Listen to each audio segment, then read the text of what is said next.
Bonjour à tous et bienvenue sur le plateau de Bonjour chez vous. On est tellement content de vous retrouver aujourd'hui encore avec un thème super intéressant. Comment répondre aux exigences du Seigneur? Non seulement c'est dur à dire, mais c'est dur à faire également. Et on en parle avec Michael et Nadine. Salut! Hello Evelyne! Je mets au défi de dire aux exigences du Seigneur. Allez-y. Aux exigences du Seigneur. Aux exigences du Seigneur. À la maison, un petit exercice. Écoute ça. À l'île de la Réunion, on avait le collet de Bernard Lacollet à casser. La maman de Bernard Lacollet est allée chercher de la colle à coller pour recoller le collet de Bernard Lacollet, mais la colle à coller n'a toujours pas collé le collet de Bernard Lacollet, donc le collet de Bernard Lacollet n'est toujours pas collé par la colle à coller. Ça, c'est dur.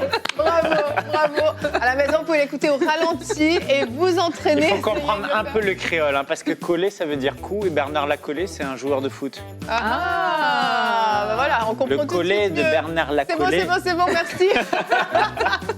Amis réunionnais, nous vous saluons. Donc aujourd'hui, on va, d'ailleurs, tu vois, c'est pas les exigences du Seigneur de dire des mots difficiles, mais ça peut être aussi difficile. On va parler pour tous ceux qui servent le Seigneur, qui se sentent appelés à servir le Seigneur, de pouvoir être entièrement à Dieu. Dieu demande que nous lui appartenions complètement, que nous ne soyons pas un pied dedans, un pied dehors. Et c'est ce dont on va parler aujourd'hui. Et chérie, tu vas faire une rubrique Conseil du coach. Aujourd'hui, de quoi tu vas nous parler ? Je vais donner 10 conseils aux serviteurs de Dieu pour qu'ils puissent achever la course humblement. C'est pas un sujet facile, mais voilà, mais par la grâce de Dieu. C'est important parce que malheureusement, quand on va pas au bout de la course, c'est comme si ce qu'on a fait avant est perdu. Que Dieu nous fasse grâce. Exactement, exactement. Donc on va parler de ce thème. Aujourd'hui, on commence avec toi Nadine, dans la pensée du jour.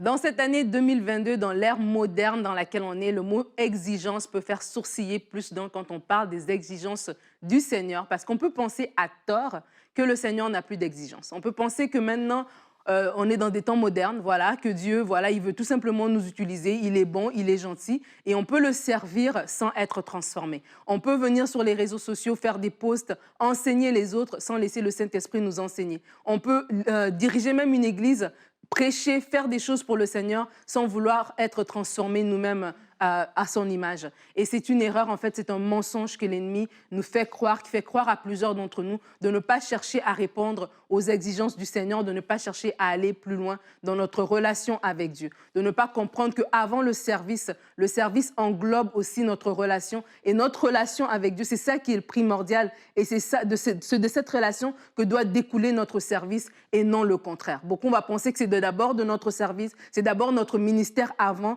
mais avant le ministère, il y a d'abord l'enfant de Dieu qui doit être en connexion permanente avec son Père. Et lorsqu'on comprend qu'on doit répondre aux exigences du Seigneur, on comprend que Dieu est exigeant, on comprend alors qu'on doit faire des sacrifices. Et il y a des sacrifices qu'on doit faire en termes de temps. Il y a du temps qu'on doit mettre de côté pour répondre aux exigences du Seigneur. Il y a des sacrifices qu'on doit faire en termes de priorité. Il y a des choses qu'on doit mettre en priorité. Il y a des relations, des divertissements qu'on doit mettre de côté pour pouvoir justement répondre à l'appel qui est devant nous. Il y a des exigences qu'on doit répondre en termes de consécration. Il y a des choses qui vont vous être demandées selon le ministère auquel Dieu vous appelle, qui ne sera pas demandé à quelqu'un d'autre. Bien sûr, il y a une consécration de base pour tous en tant qu'enfants de Dieu. Dieu est saint. Il demande de nous la sanctification. Il demande de nous de marcher d'une certaine manière.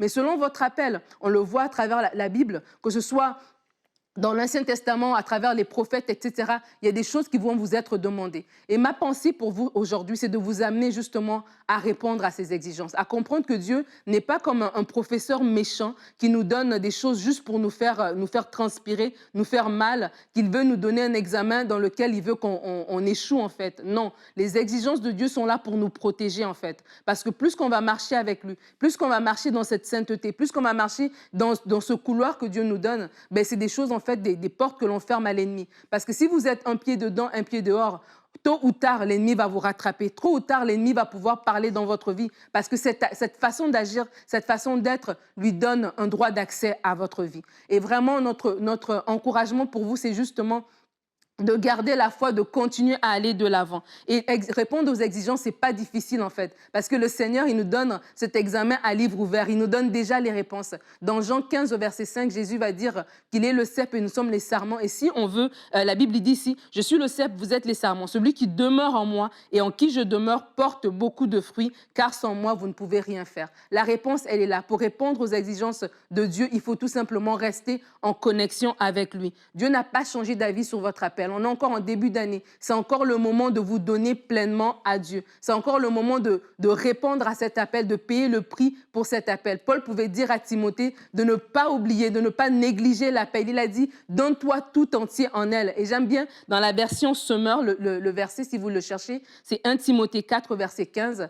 Dans la version Semeur, ça dit, prends ces choses à cœur, consacre-toi à elle. Vraiment, je vous encourage en ce début d'année, alors que vous servez Dieu, ne marchez plus un pied dedans, un pied dehors. Dites-vous, cette année, c'est l'année où je me donne entièrement à Dieu pour répondre à ses exigences. Amen. Merci Nadine. Vraiment une pensée super inspirante, je trouve. Merci beaucoup. C'était pas un thème évident, mais ta pensée inspire et ta pensée donne envie en fait de se mettre vraiment à part pour le Seigneur, parce qu'on ne joue pas au ministère, on ne joue pas à l'église, on ne joue pas au pasteur, on ne joue pas au directeur de louange. C'est pas un jeu en fait. Et c'est vrai que, comme tu le dis, dans les temps dans lesquels on est, le ministère est devenu plus sur les réseaux sociaux, est devenu, si tu es un bon influenceur, tu peux être un bon prédicateur. Et on a fait un mix des choses et on a oublié que Dieu est le même du commencement. Quand on lit la Genèse jusqu'à aujourd'hui, Dieu n'a pas changé. Et oui, il y a ce verset dans la Bible qui dit que Dieu est amour, mais que Dieu est aussi un feu dévorant. Et Dieu est très sérieux. On ne se moque pas de lui et on ne joue pas à ça. On ne joue pas au ministère. Notre verset du jour est aujourd'hui dans Jérémie au chapitre 15 et au verset 19. « Si tu sépares ce qui est précieux de ce qui est sans valeur, tu seras comme ma bouche, dit Dieu. » Quel verset puissant! On voit l'importance de ne pas mélanger ce qui est vil de ce qui est saint, de ce qui est pur.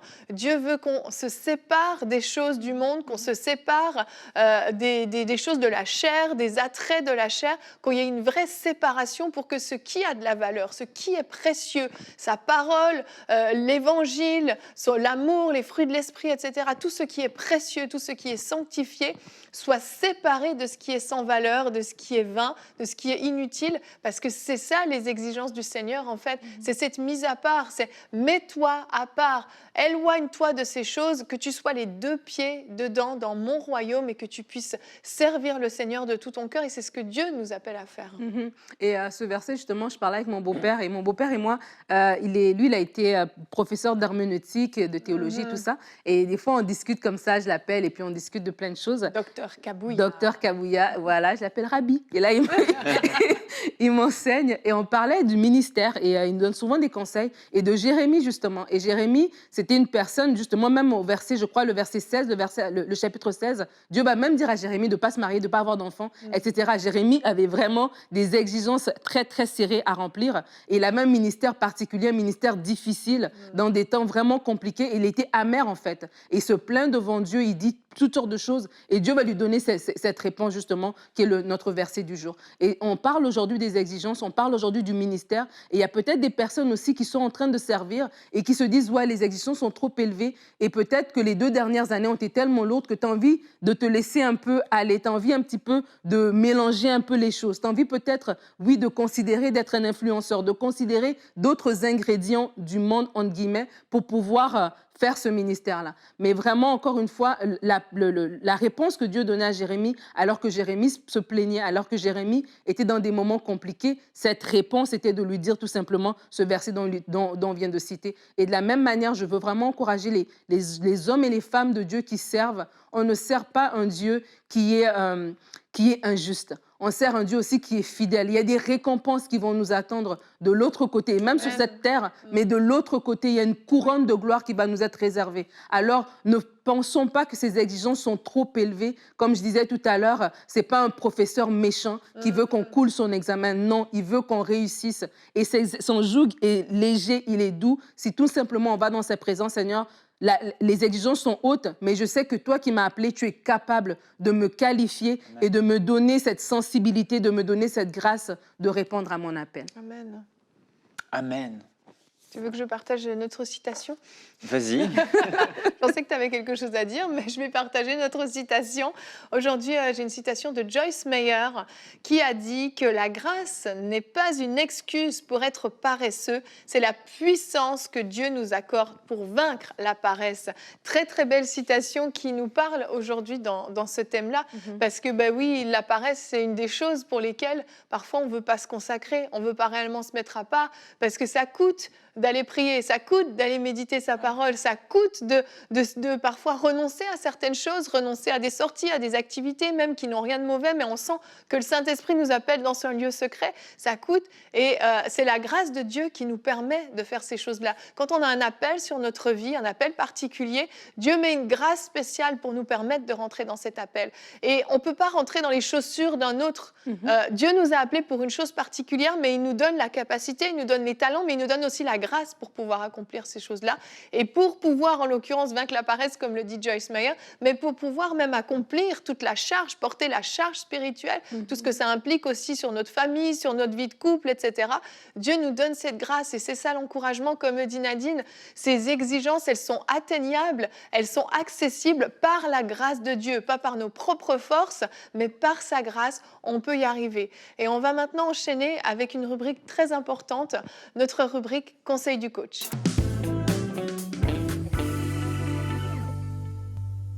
Alors, chers confrères, chers frères et sœurs qui servez le Seigneur, qui êtes dans le ministère, là où il vous a appelé, c'est humblement aujourd'hui que je vais vous donner 10 conseils qui vont nous permettre, en tant que serviteurs de Dieu, par la grâce de Dieu, de pouvoir achever la course. Parce que la fin d'une chose vaut mieux que son commencement. C'est bien de commencer, mais ce qui est important, c'est d'achever la course et de la terminer sans chuter, sans tomber, sans s'égarer. Alors, je sais que c'est humblement que je vous donne ces conseils parce que je sais que plusieurs d'entre vous, la majorité certainement, êtes mes aînés dans la foi, avec plus de connaissances, plus d'expérience.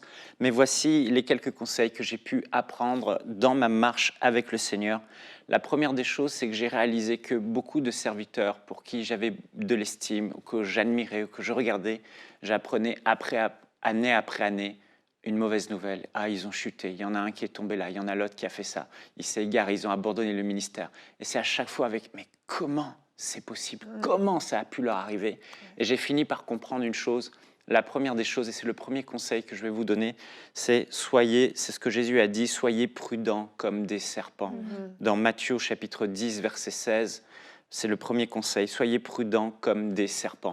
Jésus a donné ce conseil à ses disciples alors qu'il a dit « je vous envoie au milieu des loups, comme des brebis au milieu des loups, et soyez prudents ». Il est important d'être prudent, d'être vigilant, il est important d'être alerte. On doit avoir cette attitude en tant que serviteur de Dieu, humblement, ne pas se croire debout, ne pas se croire invincible, mais se dire « Hey, Jésus nous a dit d'être prudent en tout temps, en toutes circonstances, du début à la fin de notre ministère. » On doit être dans cette attitude de vigilance et de prudence. Vous savez, la majorité des accidents de la route arrivent lorsqu'on se trouve à proximité de notre domicile. Pourquoi? Parce que ce sont des lieux familiers. Et lorsqu'on passe toujours par le même endroit, on fait toujours la même chose, on a tendance à baisser la garde, à arrêter d'être vigilant. Et c'est là que, bam, les accidents arrivent. Ils n'arrivent pas dans des endroits où on est très concentré, on fait très attention, on est vigilant et prudent. Un jour, j'étais chez moi et j'ai reculé ma voiture, dans ma voiture.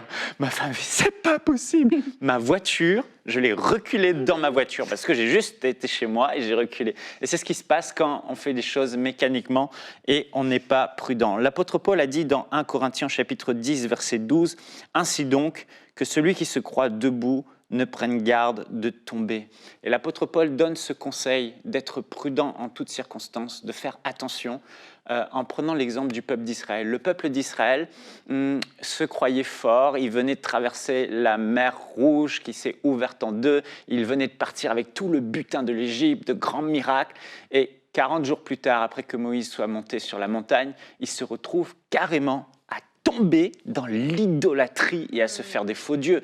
Alors Paul dit, ces choses ont été écrites à leur sujet, leur péché, leur chute comment ils sont tombés bien bas, ça a été écrit pour nous, pour notre instruction dans ces derniers jours. Alors, soyez prudents. Le peuple d'Israël n'a pas fait preuve de prudence et ils se sont laissés aller à la chair, aux œuvres de la chair, aux distractions, à la fête, et ça a amené jusqu'à l'idolâtrie. Vous imaginez? Alors, le deuxième conseil que je vous donne, c'est soyez radical avec le péché. Il y a des serviteurs de Dieu qui se croient encore forts et qui disent « moi je peux gérer le péché, je peux jouer avec le feu ». Non, tu ne joues pas avec le feu. Tu dois avoir cette attitude de Joseph, fuir le péché. Amen. Tu ne dois pas rester au contact de la tentation, en face de choses qui te tentent et te dire « non, je suis capable de gérer ». Tu verras que tu ne géreras certainement pas. Alors, l'attitude qu'on doit avoir, c'est d'être radical. Moi, le péché, je le fuis. Si je vois un endroit de tentation, je ne vais pas essayer de résister, de rester debout face à ça. Je fuis, je prends mes bagages et je pars comme Joseph avec la femme de Potiphar a fui. Vis-à-vis du péché, vous devez être radical et ne pas jamais vous retrouver seul avec une femme, que ce soit dans la voiture si vous êtes un homme ou si vous êtes une femme avec un homme, ne vous retrouvez jamais avec une personne de sexe opposé seul dans un endroit, dans une voiture, que ce soit pour une délivrance, que ce soit pour relation d'aide pastorale. Si vous ne pouvez pas laisser toujours la porte ouverte, soyez toujours dans un lieu public, mais ne soyez jamais seul avec une personne du sexe opposé. C'est un principe de vie qu'il faut appliquer, systématique. Jamais seul. Je prends un frère avec moi, je prends quelqu'un, je prends une sœur avec moi, mais on n'est jamais tout seul avec une personne. Veillez à la sainte doctrine. Ça, c'est très important. J'ai vu des serviteurs de Dieu chuter parce qu'ils croyaient dans la mauvaise doctrine. Ce en quoi tu crois peut t'amener à être négligent vis-à-vis de l'importance de la sainteté et diminuer la gravité du péché dans ta vie. Et là, il y a beaucoup de serviteurs de Dieu qui abusent de la grâce. On est sous la grâce, c'est la foi en Jésus-Christ, on est libre, on peut mener notre vie comme bon nous semble. De toute façon, Dieu nous comprend, Dieu nous pardonne toujours, on pêche, on essuie notre bouche, c'est comme si rien s'était passé. Non, c'est pas possible. Le péché, c'est grave. C'est vraiment grave et tu dois être radical dans ta doctrine. Si tu crois que sauver un jour, sauver toujours, ça ne va pas. Ce n'est pas ce que la Bible dit, c'est une doctrine qui vient de l'enfer. Tu dois marcher dans la sanctification, rechercher la sanctification sans laquelle personne ne verra le Seigneur. Alors, c'est possible de perdre son salut, pas comme on perd des clés, mais c'est possible d'abandonner, de quitter le chemin de la grâce, de commencer à vivre une vie de péché, de tomber tellement loin qu'à un moment donné, malgré tout son amour, malgré tous les rappels du Saint-Esprit, Dieu n'arrive plus à réveiller notre conscience et à nous ramener dans le droit chemin. Donc ne croyez pas qu'en Jésus-Christ, il y a une liberté qui nous permet de faire ce qu'on veut et de mener notre vie comme bon nous semble. Non, un jour, nous comparaîtrons tous devant le Seigneur et c'est vraiment important de croire dans la bonne doctrine. La bonne doctrine, la sanctification est essentielle. Ce n'est pas une option.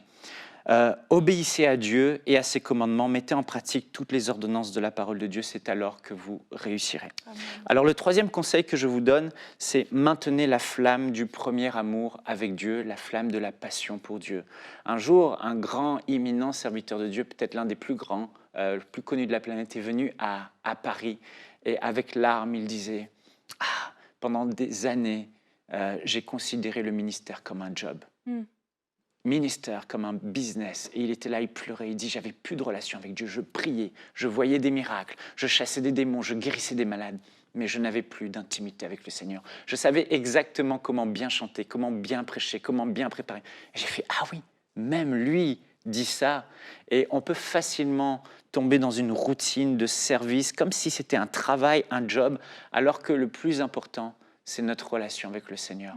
Jamais les to-do list doivent passer avant notre relation. Il faut maintenir cette flamme de cette intimité avec le Seigneur, avoir une vraie relation intime avec Dieu dans la prière et dans la parole de Dieu. On ne peut pas méditer la parole de Dieu juste pour les autres. Je vais préparer un message pour les autres. Il faut soi-même vivre le message, soi-même être nourri. Et ensuite, ce que Dieu nous communique et ce qui est descendu en nous, on peut le donner aux autres. Mais on doit avoir cette intimité et cette relation avec le Seigneur dans la prière et dans la parole et l'aimer condamné pour ce qu'il est. Souvenez-vous cette image de Marie Marthe qui servait le Seigneur et Marie qui se tenait aux pieds de Jésus. Jésus a souligné l'attitude de Marie. Il a dit, Marie a choisi la bonne part. En tant que serviteur de Dieu, mettez toujours la priorité, non pas sur le service, mais sur votre intimité avec le Seigneur. Si vous n'avez plus d'intimité avec le Seigneur, retirez-vous du ministère.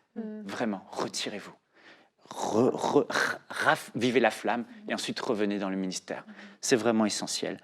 4e conseil que je vous donne, cherchez à plaire à Dieu et non aux hommes. Alors ça, c'est vraiment important. Dans l'ère des réseaux sociaux, comme Nadine en parlait, on peut chercher à être populaire, chercher à le nombre, le chiffre, les likes, etc.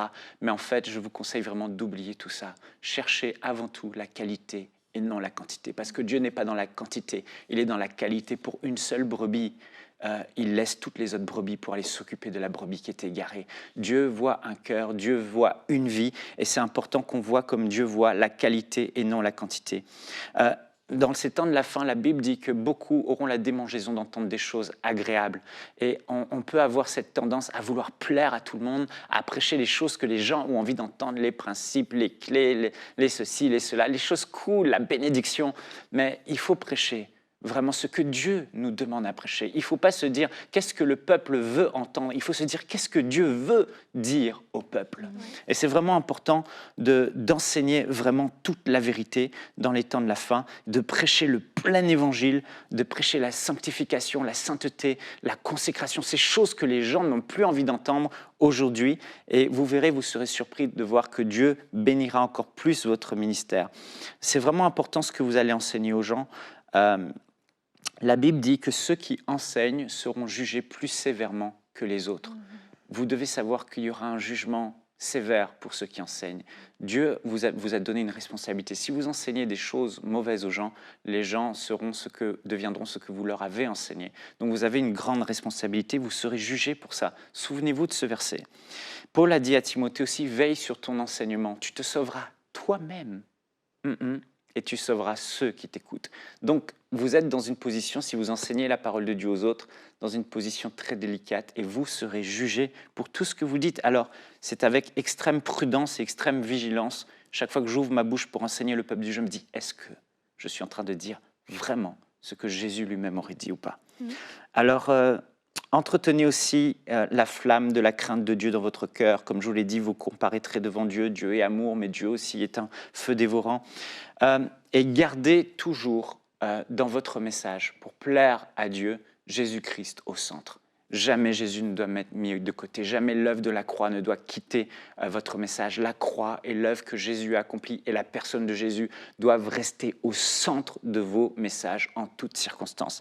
Le 5e conseil que je vous donne, c'est humiliez-vous devant le Seigneur dans la prière en tout temps. Parfois, on m'écoute prier et si vous m'écoutez prier dans ma chambre, vous allez dire mais Michael, il vient de pécher ou il a commis des péchés aujourd'hui et il pêche. C'est pas forcément que je pêche, mais c'est que constamment je mets mon cœur devant Dieu. J'étale pour la moindre petite pensée mon cœur au Seigneur et je lui demande pardon pour les pensées orgueilleuses qui peuvent monter dans mon cœur, pour les mauvaises pensées, pour le manque de consécration, parce que je n'ai pas assez pensé à lui dans la journée, pour tout type de péché, vous humiliez devant le Seigneur, pour l'amertume et les blessures que peuvent causer les autres dans votre cœur, pour l'amour qui se refroidit envers Dieu. Vous devez constamment, je dirais presque chaque jour en fait, parce que Dieu est tellement saint, tellement grand, que quand on vient devant lui, on doit s'humilier constamment dans la prière, pour tout ce qui va remonter dans votre cœur, mais étalez vos faiblesses devant le Seigneur, demandez-lui pardon, humiliez-vous devant lui. Le 6e conseil que je vous donne, c'est le serviteur n'est pas plus grand que son maître. Jésus va dire, on va lire ensemble dans Jean chapitre 15, verset 20, le serviteur n'est pas plus grand que son maître, s'ils m'ont persécuté, ils vous persécuteront aussi. En tant que serviteur de Dieu, vous devez avoir ce baume sur votre cœur constamment en pensant à Jésus-Christ, en vous disant, oui, le serviteur n'est pas plus grand que le maître. Si Jésus a été persécuté, si Jésus a été rejeté parmi les siens, si Jésus a été injurié alors qu'il n'avait pas commis des jures, si Jésus a été maltraité, si Jésus a été abandonné, maudit par les hommes, vous le serez forcément. Et quand vous pensez à Jésus, ça guérit votre cœur. Vous dites, le maître est passé par là, moi aussi je peux passer par là. Et vous êtes surnaturellement armé, surnaturellement préparé, parce que oui, s'il l'a subi, moi aussi je peux le subir, et vous n'en souffrirez pas, et vous ne laisserez pas l'amertume gagner votre cœur, ni le découragement, ni la dépression, parce que vous direz, et le Maître aussi l'a vécu. Souvenons-nous de Jésus-Christ, comme Paul l'a dit à Timothée. Le 7e conseil que je vous donne, c'est ne faites pas de compromis lorsque les temps sont difficiles. On passe tous par des temps difficiles. Et combien de fois j'ai été tenté de faire des alliances sans consulter l'Éternel, comme la parole de Dieu le dit. Ne faites pas ça. Attendez que Dieu vous parle. Ne faites pas des alliances pour vous en sortir dans les situations difficiles quand c'est difficile. Et si vous passez par des temps difficiles, ne vendez pas votre droit d'aînesse pour un plat de lentilles, comme l'a fait avec Jacob, avec Ésaü.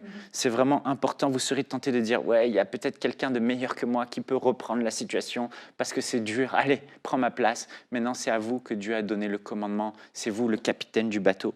Alors, restez dans votre couloir, restez dans votre appel aussi. Dans les temps difficiles, on est tenté, particulièrement les évangélistes, de devenir pasteurs. Ayez foi en Dieu et ne vous mettez pas dans un couloir qui n'est pas le vôtre. Et dans les moments difficiles, restez intègre en toutes choses. Pas de compromis, pas de ténèbres, pas de mensonges, pas de triche.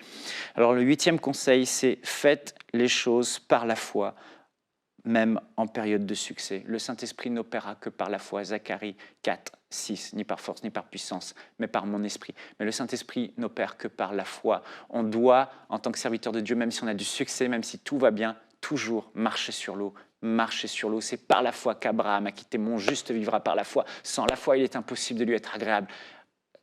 Maintenez le climat de foi où vous marchez sur l'eau constamment, c'est essentiel. 9e conseil, j'ai presque fini, soyez équilibrés dans vos priorités familiales, etc. D'abord Dieu, la relation avec Dieu, ensuite le conjoint, ensuite la famille, les enfants, ensuite le service. Le service est plus bas encore. Donc maintenez ces priorités, soyez équilibrés dans votre enseignement, pas d'excès, maintenez le plein évangile, soyez équilibrés. Beaucoup de serviteurs chutent parce qu'ils sont extrêmes dans la bénédiction, extrêmes dans la prospérité. Ils finissent mal. Soyez équilibrés, prêchez tout le message de la parole de Dieu dans son équilibre.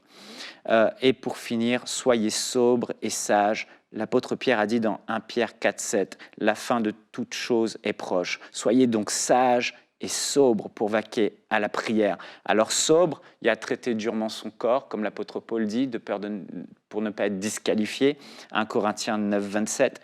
Et il y a aussi le fait de développer le contentement vis-à-vis de l'argent. Je vous lis ce verset, c'est essentiel et des biens. Vous devez être une personne qui vivait dans le contentement et ne désirez pas forcément avoir plus. Ne vous livrez pas à l'amour de l'argent. Contentez-vous de ce que vous avez, car Dieu lui-même a dit « Je ne te délaisserai point, je ne t'abandonnerai point ». Hébreux 13, 5. Ne courez pas après l'argent, n'ayez pas peur de manquer. Le Seigneur lui-même pourvoira. Ne prenez ni bourse, ni ceci, ni cela. Il pourvoira à vos besoins. Et sage, il y a des combats que vous ne devez pas mener, alors inutilement. Ne menez pas les combats que Dieu ne vous a pas demandé de mener. Menez les combats qu'il vous a demandé de mener. Et j'ai réussi. 10 conseils. Que Dieu vous bénisse. Magnifique. Énormément de matière et d'excellents conseils. Merci beaucoup. À réécouter totalement. mcitv.com, sur le replay. Vous avez également les émissions sur notre chaîne YouTube, MCI TV. On vous encourage à réécouter, peut-être pas en plus 1.5, mais en moins 1.5, pour avoir le temps de tout bien écouter. Mais c'était très, très riche, de très bons conseils. Mettez-les en pratique, vraiment, soyez vigilants. On entend trop d'histoires terribles d'hommes de Dieu, de femmes de Dieu qui ont chuté, qui se sont égarés. Vraiment, soyez prudents, soyez sages. Que Dieu vous garde, que Dieu prenne soin de vous, que Dieu mette sa crainte en vous pour que vous soyez toujours attachés à lui. On va se retrouver demain, notre dernière émission de la semaine. Comment découvrir le couloir de sa destinée? Beaucoup d'entre vous, vous cherchez peut-être la direction à laquelle Dieu vous a appelé. Demain, nous allons en parler. Nous aurons une rubrique C'est mon histoire avec Mathieu Desroches qui nous a raconté comment il a découvert, lui, son couloir, son appel. C'est mon histoire, très édifiant. On se retrouve demain. Merci d'avoir été avec nous et bonjour chez vous.